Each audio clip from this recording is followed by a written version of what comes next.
Most men spend years doing everything right and still get ignored. Not because they lack effort, but because they're broadcasting the wrong signals. Attraction doesn't listen to words or intentions. It reacts to silent biological cues your body sends before you speak. Once you see what those signals are, seduction stops being confusing, permanently. There is a deeply comfortable lie our culture tells men, a soothing narrative that keeps them trapped in a cycle of frustration and loneliness for decades. It's the comforting idea that attraction is a reward for good behavior. That if you are just pleasant enough, agreeable enough, well-intentioned enough, you will eventually be chosen. This narrative is a catastrophic failure because it completely ignores the brutal, biological reality of desire. Female attraction did not evolve over millions of years to reward the nice guy. It is not a cosmic gold star for effort. It evolved as a ruthlessly efficient detection system, a subconscious scanner searching for signals of high reproductive and survival value. These are signals that cut through language, that cannot be faked without a massive psychological cost, and that are perceived long before a single word is exchanged. While the majority of men are desperately trying to please, to explain, to logically convince, a woman's primal instinct is watching for something else entirely. It's observing the unspoken. This is precisely where the comfortable illusions of modern dating are completely dismantled by the hard truths of evolutionary psychology. Attraction is not an isolated component. It is not about your looks, nor the perfect sequence of words, nor a meticulously rehearsed social performance that you put on like a costume. It is the silent, visceral reading of deep-seated abilities. Abilities that signal a mind that is sharp, agile, and resilient. Abilities that broadcast implicit status without a single boast. And most critically, abilities that demonstrate profound emotional control in the face of chaos and uncertainty. The female brain is not a rational judge sitting on a bench weighing your pros and cons. It is a pattern detection machine shaped by eons of sexual selection, and it responds with a gut feeling, a chemical reaction, long before the conscious mind can even begin to formulate an explanation. The vast majority of men fail because their entire strategy is based on convincing.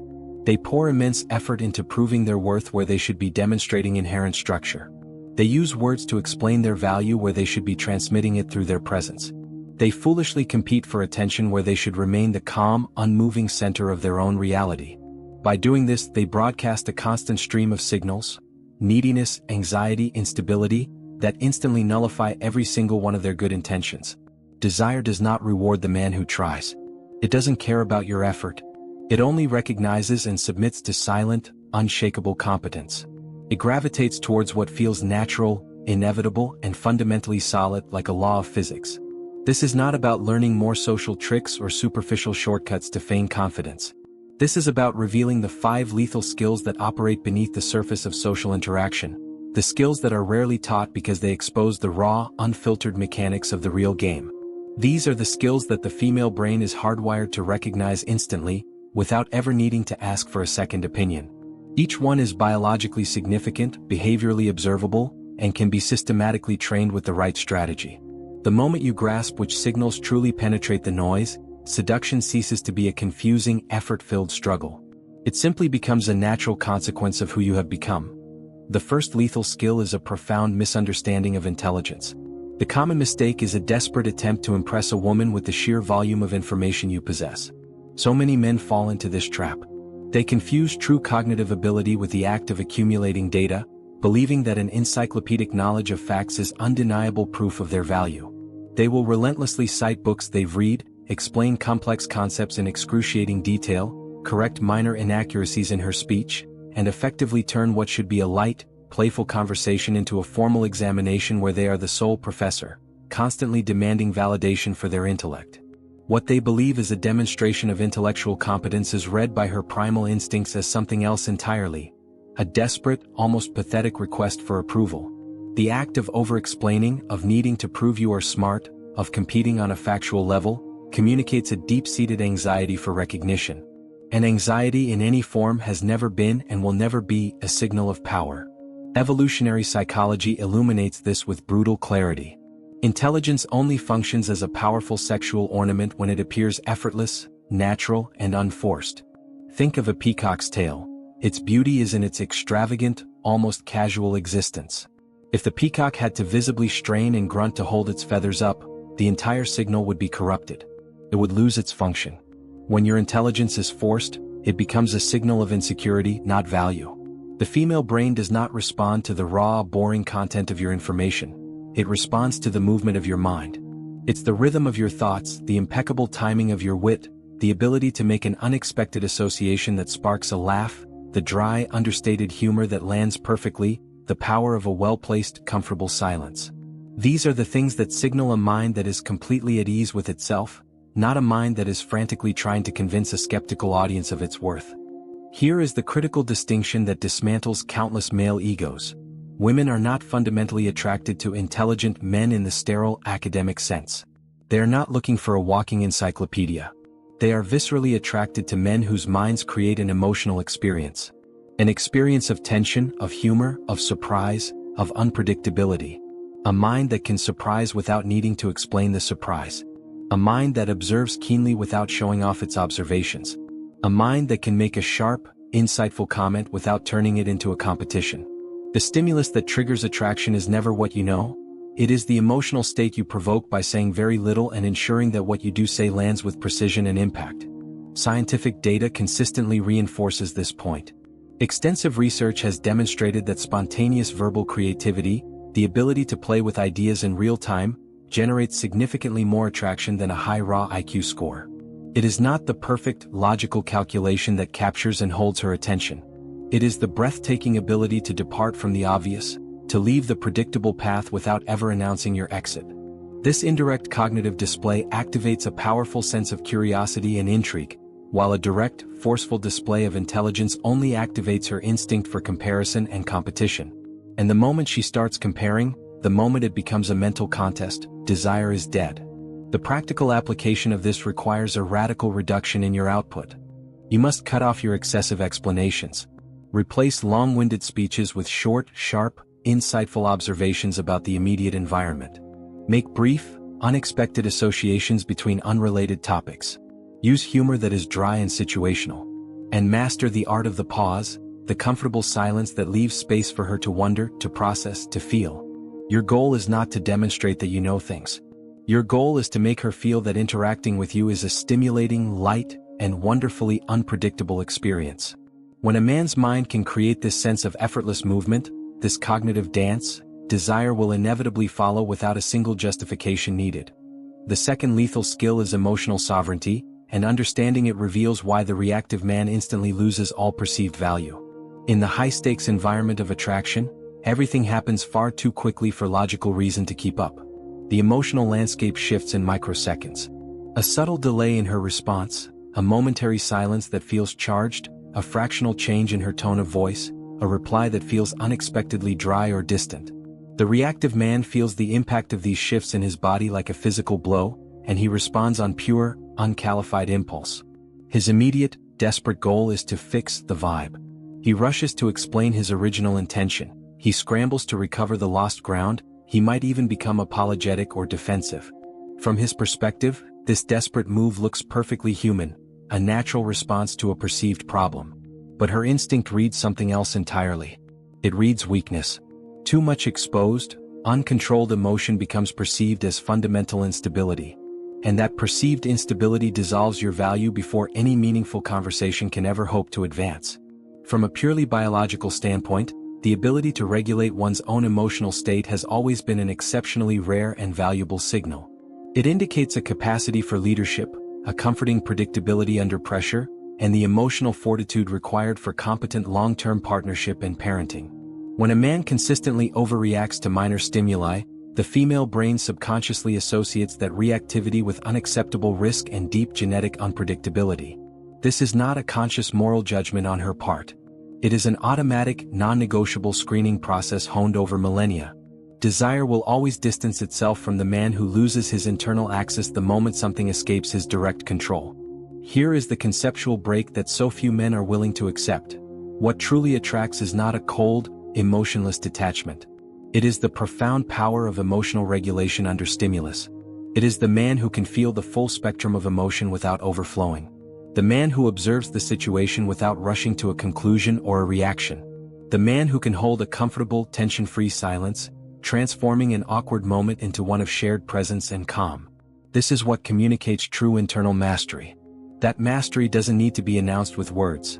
It is perceived in the calm, measured rhythm of your speech, in the deliberate timing of your responses, and in a physical posture that doesn't nervously seek permission to exist. The body understands this signal long before the conscious mind can form any coherent opinion about you. Calmness under stimulus becomes perceived as competence. That competence becomes a feeling of safety. And that deep, instinctual feeling of safety is the bedrock upon which all lasting desire is built. The practical application of this requires a commitment to conscious deceleration.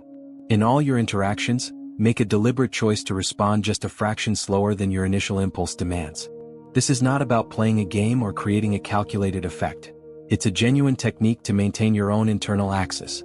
By intentionally lowering your emotional tempo, you reduce the signal noise, you dramatically increase your sense of presence, and you subtly, implicitly, put yourself in control of the dynamics pacing.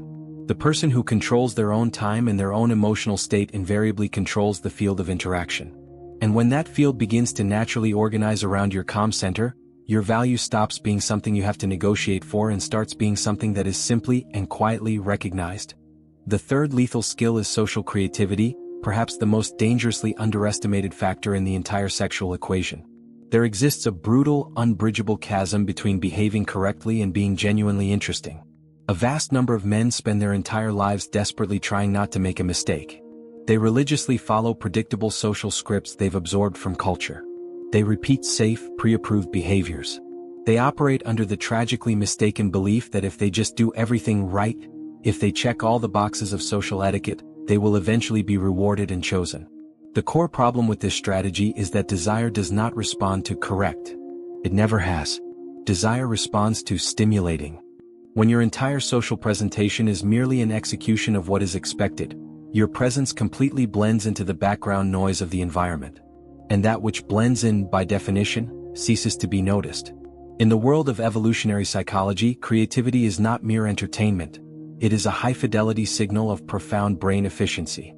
Leading researchers in the field consistently point to creativity as one of the clearest and most honest indicators of good genes, because it demands a host of complex cognitive abilities working in concert. Exceptional mental flexibility, the capacity for nuanced context reading, and the power of real-time adaptation to shifting variables. Social creativity, therefore, is the expression of cognitive dominance without a hint of physical aggression. It's the ability to show, not tell, that you see the shared environment from a unique, compelling angle that others have missed, and to do so without any need to impose your view. Here is the paradigm shift that changes the game entirely. It's not about what you say. It is about how you bend the obvious. Two men can utter the exact same sentence and generate polar opposite reactions. One man repeats the predictable script, the safe and boring line. The other man takes that same moment and subtly shifts its meaning. He makes an unexpected observation about the context. He creates a tiny, unique micro-event that exists only in that moment between them. The unconscious mind responds powerfully to that shift because it signals an active, present, and engaged mind. This is an ability that simply cannot be rehearsed or faked without sounding painfully artificial and contrived. The brain interprets this social creativity as the inherent ability to navigate complex and unpredictable scenarios.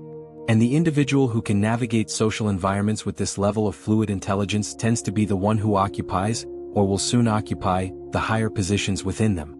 Desire follows that subconscious reading without ever asking for a logical explanation. The practical application of this skill isn't found in memorizing a book of clever lines. It is found in the deep practice of reading the environment. You must train yourself to observe. Observe the vibe, the energy, the small, ignored details that everyone else overlooks.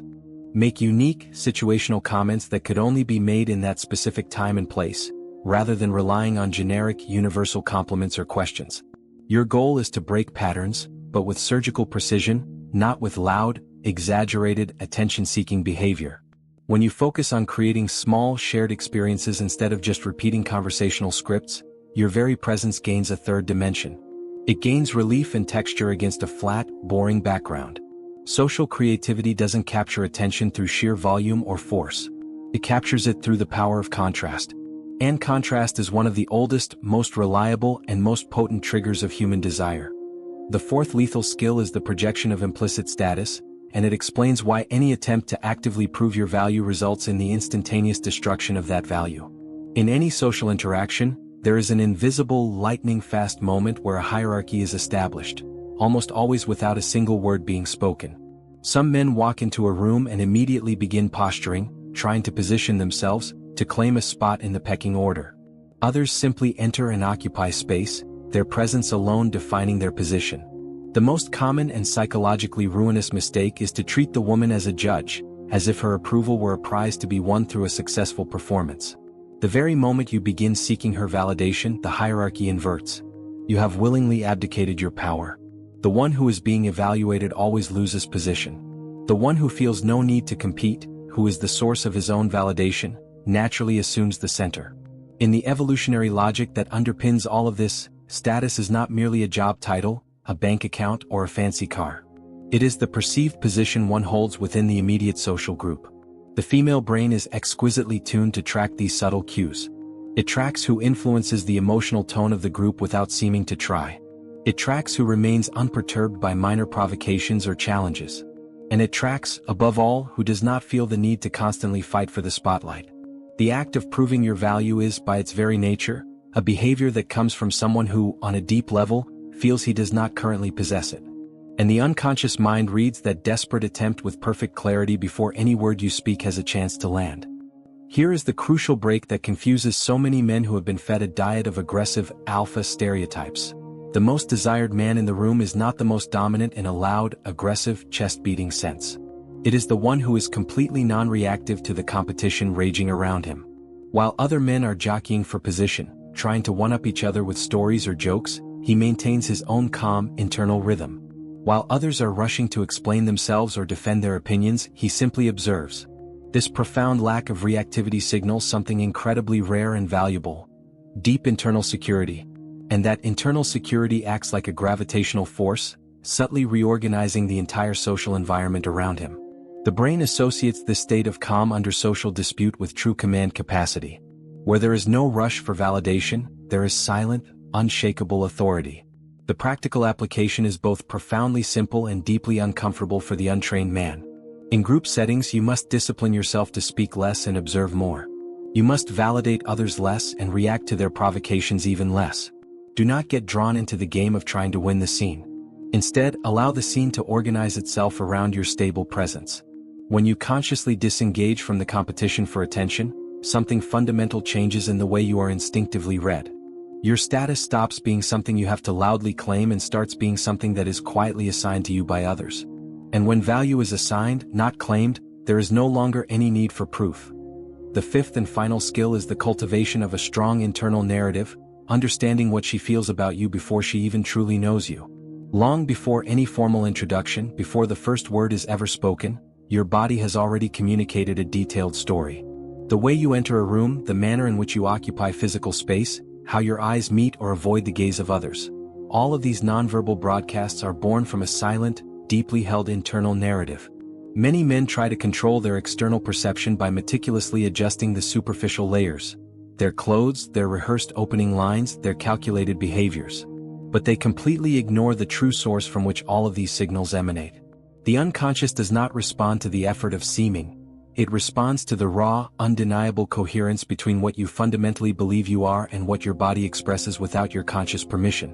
The invisible mistake is attempting to manipulate the external signals while the internal structure, the core belief system, remains fragile and insecure. When that internal narrative is one of neediness, of self-doubt, or a desperate need for external validation, the body will always obey that story. The shoulders will subtly retract. The voice will lose its resonant firmness. Microexpressions around the eyes and mouth will betray an anxious expectation. No social technique, no matter how clever, can sustain a convincing performance over the top of that foundational weakness for long. The female unconscious senses the underlying story with terrifying accuracy before she even hears your name. Your internal conviction, or lack thereof, produces a state of behavioral coherence that is mathematically impossible to fake on a consistent basis. When a man perceives himself not as a candidate auditioning for a role, but as the one conducting the auditions, as the choice, everything changes. His physical gestures naturally slow down. His presence in a room stabilizes and gains weight. His communication loses all sense of urgency and haste.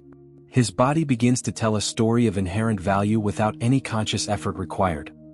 This state of coherence is one of the most powerful signals of attractiveness known to exist because it indicates a solid, integrated, and reliable identity. Here, a final, decisive break appears. Seduction does not begin when you meet the woman. It begins with the mental structure you carry with you every single day. It is forged in the hours before the date, in the days before the conversation, in the years before the first look. The man who tries to do seduction without first working on his deep internal narrative is a man who is forever chasing the effect while ignoring the cause. And the unconscious, in its brutal wisdom, always prioritizes the cause. Research has definitively shown that a person's internal conviction measurably alters their posture, their vocal tonality, and their fleeting micro-expressions, all of which are decisive factors in perceived attraction. This isn't about chanting empty affirmations or indulging in inflated self-esteem. It's about achieving a state of profound internal alignment. When what you believe about yourself perfectly sustains what you express to the world, the social field organizes around you. The practical application of this begins far away from any social interaction. It starts with the lonely, unglamorous work of building your identity before you even think about technique. When you systematically construct an internal narrative of purpose, direction, competence, and absolute self-sufficiency, the dynamic of every interaction you have will flip. You will stop trying to be chosen and you will begin, naturally and calmly, to evaluate. And that silent, powerful shift from supplicant to selector is felt on a primal level long before a single word is ever spoken. Desire responds first and foremost to what you are, and only then, as a distant second, to what you do. Throughout this breakdown, one truth has become self-evident. Seduction was never about social effort, but about the honest, unforgeable transmission of biological signals. The current of female attraction is not a cultural phenomenon, it is not random, and it is certainly not romantic in the way we are taught. It is biological, it is strategic, and it is brutally, refreshingly honest. The female brain does not negotiate with your good intentions. It doesn't care about your resume of nice deeds. It responds to what indicates a sharp and agile mind, profound emotional control, effortless creativity, implicit status, and a deep internal coherence. These 5 skills are not rare, magical talents reserved for a select few men blessed by genetics. They are trainable, observable, evolutionary signals. The fundamental problem is that the average man spends his life learning superficial social behaviors, not the deep, operating principles of real sexual psychology. He learns what to say but not how to sustain a powerful presence. He learns how to act confident, but not how to genuinely regulate his emotions. He learns how to please but not how to occupy a position of authority. And that is precisely why he remains invisible, even when he feels he is doing everything right according to the conventional rulebook. When you finally gain mastery over your mind, your emotions, your status, and your internal narrative, something profound changes without any visible effort. The dynamic of every interaction reorganizes around you. The desperate need to prove yourself simply vanishes. And the reaction you desire starts coming to you, not because you tried harder but because you finally started emitting the correct signals. Signals that do not depend on her approval, that require no explanation, and that seek no external validation for their existence. If you are ready to stop being a student of superficial tactics and want to become a master of the fundamental principles, to permanently install this new operating system, then I invite you to take the next step.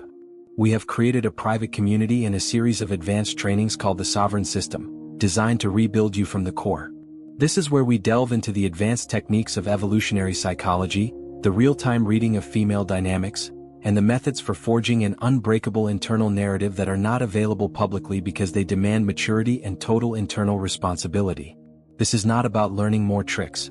It's about becoming the kind of man that female instinct recognizes as valuable without needing a single justification. The link is in the description. Join us and begin the work of becoming not just more attractive, but more of who you were always meant to be.